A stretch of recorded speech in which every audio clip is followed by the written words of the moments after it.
There are nights when silence feels louder than any noise. You scroll through your phone, but no one texts. You watch others laugh in groups, while you sit in the corner, wondering if you'll ever belong. Loneliness isn't just about being alone. It's about feeling invisible, like no one notices you.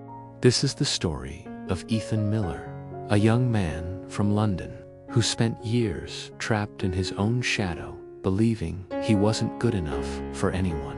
Yet what he discovered changed his life forever, and it might change yours too. Ethan wasn't always quiet. As a child, he was playful, curious, and loved telling jokes. But during high school, things changed.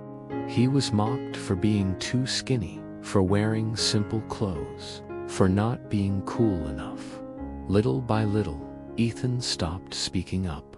By the time he was 20, he barely had any close friends. He'd walk through the busy streets of London, surrounded by thousands of people, yet feeling utterly invisible. At parties, he'd stand by the wall, pretending to check his phone. At night, he'd look at his reflection and whisper, "Why can't I be like them? Why am I not enough?" He tried to fix it with social media, posting pictures, waiting for likes. But the emptiness only grew. He was drowning in loneliness, yet no one could see it. One evening, on his way home from work, Ethan stopped at a small bookstore. He wasn't looking for anything in particular, but a title caught his eye, "The Courage to be Disliked." He opened the first page, and the words struck him. Happiness does not come from being loved by everyone, but by living true to yourself. For the first time, Ethan realized he had spent years trying to be accepted instead of learning to accept himself. That night, he made a decision. No more hiding, no more waiting for others to validate him. He would start small, one step at a time, to build the life he deserved. The next morning, Ethan did something he hadn't done in years. He greeted his neighbor with a smile. It felt awkward at first, but it was a start. He joined a local gym, not to impress anyone, but to build strength for himself.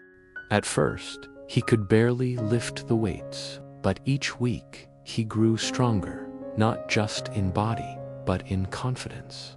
Then, he pushed himself further. He signed up for a public speaking workshop. The first time he stood in front of the class, his hands trembled, his voice cracked, but he finished his speech. And when people clapped, not because he was perfect, but because he was really felt something he hadn't felt in years, belonging. Slowly, he began to make genuine friends, not because he pretended to be someone else, but because he showed up as his true self. People respected his honesty, his kindness, his quiet strength. By the time Ethan was 27, he was no longer the boy hiding in the shadows. He was leading meetings at work, mentoring younger colleagues, and hosting small gatherings at his home. He discovered that confidence isn't about being the loudest in the room. It's about being comfortable in your own skin. Ethan often tells others, loneliness doesn't mean you're weak. It means your soul is craving connection. But the first connection you must build is with yourself. Stop chasing approval. Start living true to who you are. When you do, the right people will find you. So, if you feel invisible today, remember this: you are not broken. You are not behind. You are simply in the process of becoming.